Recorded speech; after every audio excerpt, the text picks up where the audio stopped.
Read me.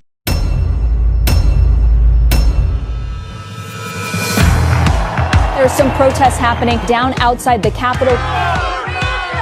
The simulated riots in D.C. was a powder keg long in the making. The evidence for pre-planning and setting up a situation for a disaster is overwhelming. Paid actors. We can take that place. We got more people coming up. Let's get them down here on the track. I want to confess that I was paid to pretend to protest today. Lady, I'm gonna break your fucking phone if you don't stop. They hit me with bullets. They're not officers, man. Controllers. They were guys, they were almost like monitors. They were like corralling them, and they were telling them what to do, and they did everything these guys said. You can drop down into a room underneath more people. Take a step back. Get in there, do your job, get out. And Hollywood tear gas and mace.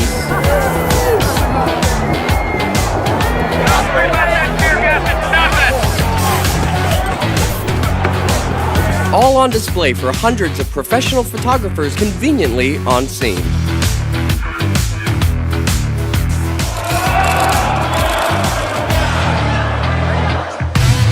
In this episode, we're going to analyze the climax of the story and show you how a little stage direction and fake blood became an instrumental role in furthering the division of the nation. And he was hiding there. She had no idea that he was even sitting there aiming a gun right at her face. It's not talk anymore! I didn't see it, but they shot a woman. They all acting, they acting. This is Everything Wrong with the Capitol Shooting, I'm convinced it was University of America's Day from what I saw. You guys gonna come in the building? only on Woo's News. The Homeland Security Exercise and Evaluation Program provides a set of guiding principles for large emergency response drills. In these guidelines, we read about the various roles such as players, controllers, simulators, evaluators, actors, observers. The term participant encompasses many groups of people, not just those playing in the exercise. The head directors of large emergency drills are called exercise controllers. Their job is to keep things running according to the master plan. And here's a cover of the guidelines manual, which spells sheep. Hasip. Any professional emergency response drill or military drill makes use of fake blood in a variety of forms: blood capsules, sponges, syringes, and squibs. A simple blood squib is a pouch that is designed to break on impact. There are all kinds of squibs using various pumps and tube assemblies. Here's the HydroSim trauma bleeding simulation system. It's basically a small pack containing a fake blood supply and a pumping mechanism and some tubes. Some of them are battery operated. Now that we're equipped with the various roles, let's start the analysis. Aquí, outside the speaker's lobby. As a footnote, I am not affiliated with any gangs. And I wasn't paid to make this video, so I'm looking at this completely unbiased. We've also added a time code to Jaden X's footage, which we'll call Angle 1. And let's review the scene with minimal volume.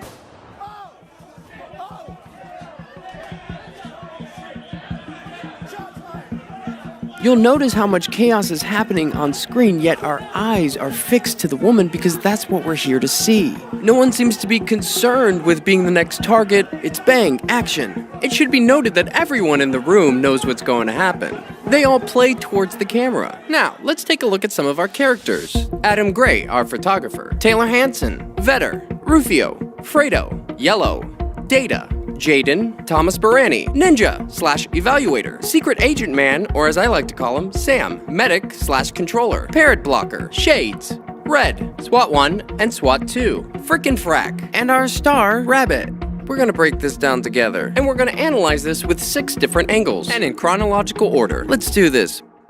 Now this is Medic coming into the room. Notice the enormous earpiece. What's that about? Now look what Red does. He kicks the door. Now we see Red either pick up something or drop something, and it looks like Medic does the same. And we know he's the Medic because of this patch or sticker. Here we can see Red has one glove on, and you can see Jaden in the distance. Now we're all kind of led into this room outside the speaker's lobby. We can see Medic has one glove on as well. There's Frick. Oh, hey there. And there's our star. They're just waiting around again. And you can see our star looking in the direction of the weapon. She seems amped up or nervous. And you can see we have Taylor Hanson on our left. Notice how Yellow hands Rufio the helmet. And notice while he does that, we can see Cop 2 and Fredo discussing, almost like they're waiting for something. Okay, we got police coming up. Okay, we got police coming up. Now frickin' Frack come down. Rufio takes off his hat, changing his appearance. He receives the signal, and they leave. And it all feels a little rehearsed. And you can see Adam Gray push his way through. Now this is Orange in the front. You should also note that the glass is not glass, but plastic, or stage glass. And you'll notice that this barricade was set up before they entered the room. You can see Barani in red to the left of the screen. In about 30 seconds, they're gonna make their way to the front. Notice how our star keeps looking over to the left, as if she's waiting for something. As the officers leave, they're pretending to talk to each other. And you can see how easy this plastic comes out. You see how easy that is? Frack taps the back of Vetter. Jaden is the first one to give the command that there is a weapon at 34 minutes and 49 seconds. And you can hear others chanting the same thing. Notice that the gunman briefly removes his hand from the weapon, like he's communicating, replying to his earpiece. Look how long it takes him to do it. Notice this person just walking in the background. If we draw a straight line from where the weapon is to where our star is, you will see that they don't match up. The weapon is far below her neck area. And boom, right there. Now that's 15 seconds since Jaden announced there was a weapon. That's important. Now let's back it up 15 seconds. We can see this guy point to Orange. Orange gives a hand movement, and look, the Hollywood glass just falls right out. SWAT 1 goes to Sam. Now why would Blue ever be in on this conversation? Blue makes his way past Yellow, where he grabs him, and you can see Barani making a hand movement. And he touches Red on the back, and Barani signals her to get into place. And she goes through, and she's ready to fall. And they all scatter. Notice this guy in the background. No one looks in the direction of the gunman. Yellow gets into place. Now that's Rufio. Right when she goes up, he turns his back. It doesn't make sense that Rufio's corralled all these people into breaking down the doors only to step to the side and turn his back. In this angle, Rufio turns to take a peek. And he touches Red on the back. And Ninja automatically puts his hands up. Also, notice when she falls back, her backpack looks fairly plump. A perfect breakaway for a fall. And you'll see Yellow breaks her fall, boom, with his foot. And here you can see the plastic glass. Red gets out of the way. And interestingly enough, Ronnie moves down just to touch her right backpack area. Just for a brief moment. While Sam comes down, he moves her, 9 inches to his left. He's about to reach under her right shoulder. At the same time he does it, SWAT 1 briefly squeezes her right hand, or he's putting something in there.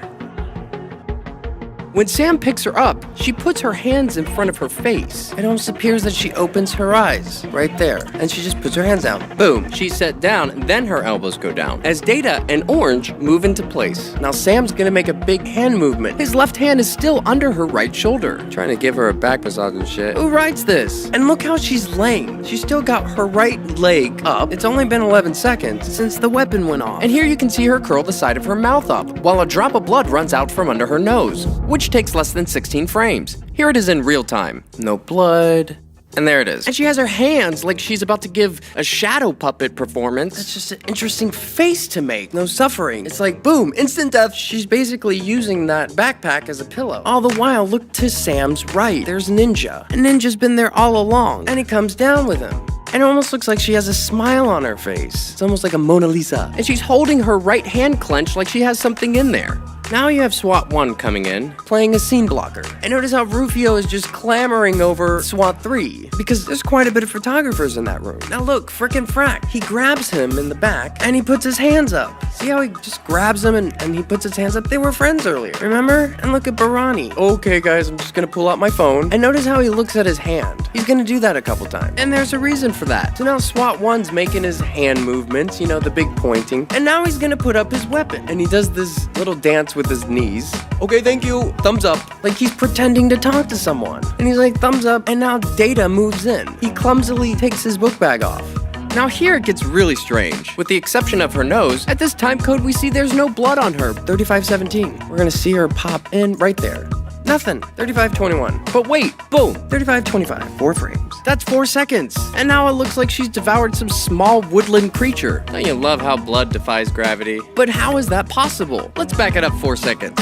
Now watch. Notice how Sam moves his left hand from her right backpack area, and he goes to grab her hand, like she's doing a peace sign, with her hand, dips it in. Look at that movement. Now you can see him move his hand across her face. But look, she moves her wrist into his hand first. It kind of looks like she's smearing blood on her face, or putting something in her mouth, but you can see the movement. And he swats her hand down. Then he forcefully turns her head to the right. It's hard to see if those are her fingers or if she's holding on to something. Now Sam gets up and all he's doing is just pointing. Look, well, I guess my work here is done. They're both pointing at the same time because it makes for good pictures. You've got the drama, you've got the pointing, and now this blood is just gushing out of her mouth. Don't make no sense. Do you hear that? Y'all murdered this person? It's only been 21 seconds since the weapon went off. Just grabbing him, like, what are we gonna do? And notice, he has a full beard. Do people in these positions normally have full beards? Maybe, okay. He's also double masked. Ooh, such a secret. And they just keep pointing, look. SWAT 1, SWAT 2. We can see that Yellow has changed his appearance as well. And so Data does these big gestures. She's still got her damn hands, like she's playing a scarecrow or something. Now this guy coming in, he's a parrot blocker, and he's saying, move, move. Data just looks up, he's like, medic, scalpel. All the while Ninja's still back there, just monitoring everything. Data is just still fumbling through his bag, not looking for anything in particular. Everybody's just kind of moving around her. Got an active shooter. We have an active shooter. How original. Get her down. Get her down. She is down, bro. God, it's so cringy. Get the light. Flashlight. So they're screaming for a flashlight. Out of all things, a flashlight. Because the flashlight will enhance the drama of the photos. And it draws the eye down towards the light. Where's she hit? Where's she hit? Yeah, it seems like no one really knows. And that's when she opens her mouth, like she's spitting it out. You can see she has blood on her fingers. But when do we see her ever touch that area? And Data taps her left hand and she puts it down. He like flicks something away, fixes something out of her hair. It's unclear if Data is contributing to the blood effects or if he's just a scene blocker. You can see SWAT 1 knees her right arm closer to her, and then she tucks it under her right butt cheek. So this is the medic. He identifies himself as the medic. Notice that wonderful earpiece he has on. And let's see the various ways he tries to save her. Medic puts his water bottle down. SWAT 1 just grazes her. Everybody's just grazing her. Parrot blocker getting up in there. And so Medic pulls down the flag that's tied around her neck. And notice he only had one glove coming into the room, which is very interesting. Look, when he does this move, she opens her mouth briefly, or she says something. So he's only using one hand, and she just lets some of the blood out of her mouth. Thank God for capsules. And her eyes she's looking at things, where before she was just looking straight ahead. At the same time, you can see them just hanging out. And here comes the scene blocker cop. Now Ninja's either just making hand movements for the camera or he's giving directions to SWAT 1. And SWAT 1 is just fumbling around with this little napkin, this little toilet in a baggie. Notice how Medic tucks this, what looks to be a cell phone, in between Data's knees. It appears Data takes the cell phone away with him. Did you see that? What is Parrot Blocker pulling from her hair?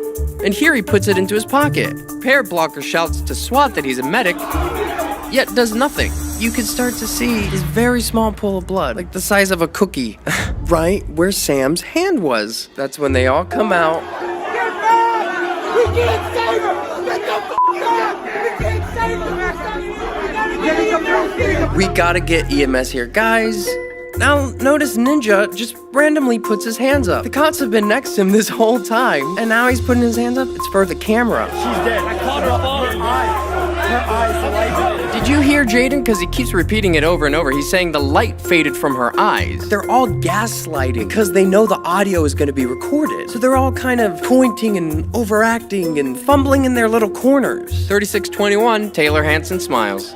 Look at Shades. And Fredo has no one to talk to. He's got nothing to do right now. And SWAT 1 and SWAT 2 are still fumbling with this stupid fucking bag. What is that, little gauze? So he's just tugging it along on the flag kerchief. Everybody's grabbing for her neck. What's that? That's Medic's hand. Do you hear the scrunch as he squeezes? And then Medic comes in. It almost looks like Medic hesitates, and then he comes in. Now we see this very small pool of blood. See how there's just a small passive blood stain? It leaves no trail or indication of a direction. There's no spine, satellite, or elongation tails. There's no cast off. There's no arterial spray or expirated spatter, which makes the use of a blood squib in her backpack and around her neck the most plausible explanation, which could be why during this whole ordeal they never untie the flag. She's gone, man. We're gonna see that cap, black hat cap. He's still just looking for her pulse, but he just declared that she wasn't there. And now look, he clearly has blood on his fingers. And he turns his fingers around and looks at them. And he just wipes them on the flag. Look, he just wipes them on the flag. And he moves it out of the way. And that's when SWAT 1 comes in with his little towelette. Dab, dab, dab. Dab, dab, dab, dab, dab. Like this is fucking ASMR or some shit. At the same time, he snaps another photo. Barani's faking a call, looking at his hand. And there's Jaden. And Ninja just ninjas his way over to us. Scene blocker, cop blocks, parrot blocker. Hey, what's going on? Who's that? Oh, he's got a radio. Maybe he'll call for help. No one's doing anything. Medic stands up. See, he's the medic with that sticker. And there's Adam Gray, taking all the photos. And it appears the clock reads 2:47. Fredo still has nothing to do. Now look, it's Frick and Frat. They're still hanging out. Frick sees the camera and begins acting again. Yep, we're still rolling. What? Got blood on the floor. Yeah, not that much. Now that's Yellow saying that. Oh, Vetter, bless your heart. And now look at Rufio with his hand on top of his head like, oh, it's such a shame. Oh, Barani puts his hand around Red. There's the famous photo.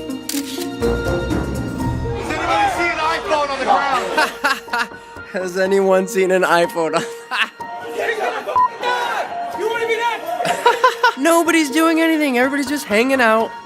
Angry lady number 1, she's just there to scream at them. Now notice they're still taking photos of her in the background, yet no one has done anything.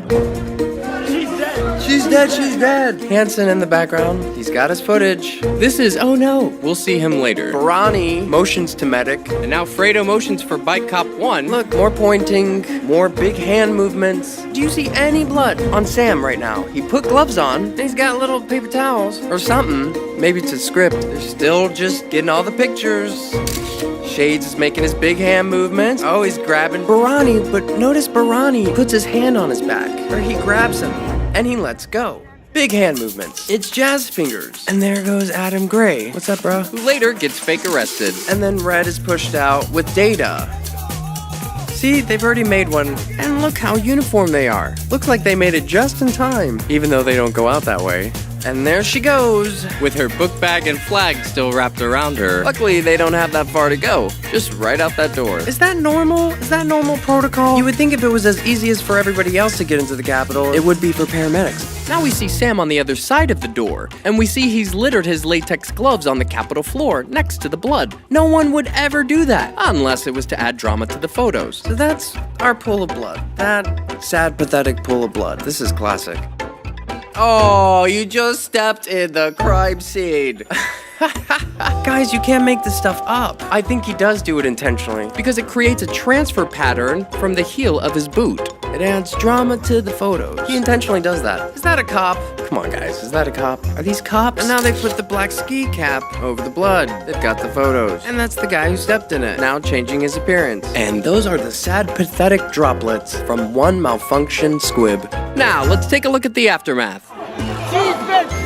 Oh no. And so they're all just echoing the same thing over and over again. They're getting everybody to spread the word. They just killed the girl! They just f***ing shot a girl right in the goddamn stomach. I thought it was supposed to be her neck. They're shooting kids. They shot a girl there. They shot a girl. This is like the cringe hour. They shot a girl. But listen to what this lady says.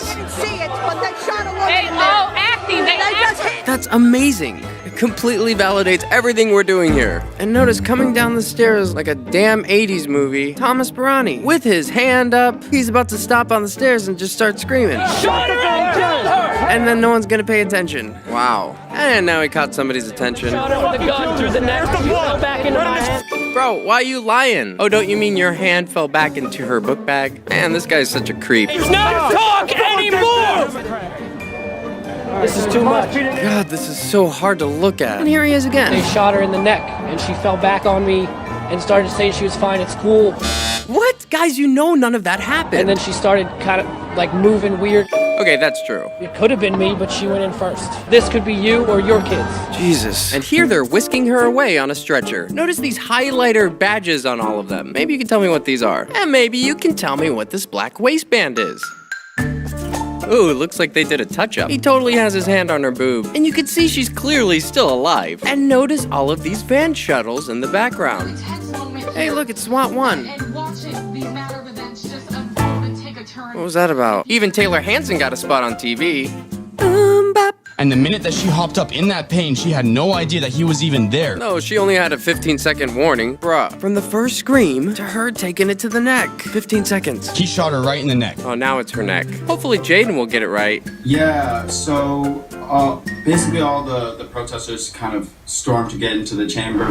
And perhaps our last clip is most telling of all. And here's Jaden. They killed the girl.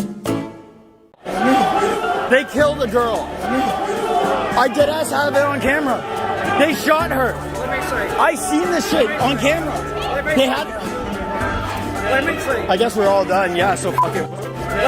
I guess we're all done. Yeah, so fuck it. I got it all. So what do you think, guys? Can you see what I see? Is this shit legit? Maybe I'm missing something, maybe I'm overlooking it. Please, if you see anything I'm not seeing, write it below. Please use your word choices carefully when commenting. Hey, thanks for coming down the Babbitt hole with me. Are we being duped? If you learned something, feel free to subscribe. That's why I'm here. It's not just for fun. You know, it takes a lot of work to edit these videos, and I'm just one person. I don't have all the answers figured out, but I can tell you something ain't right. Please feel free to mirror, share, and please keep analyzing. Maybe we could start looking at this stuff a different way. Hey, thanks for breaking this down with me.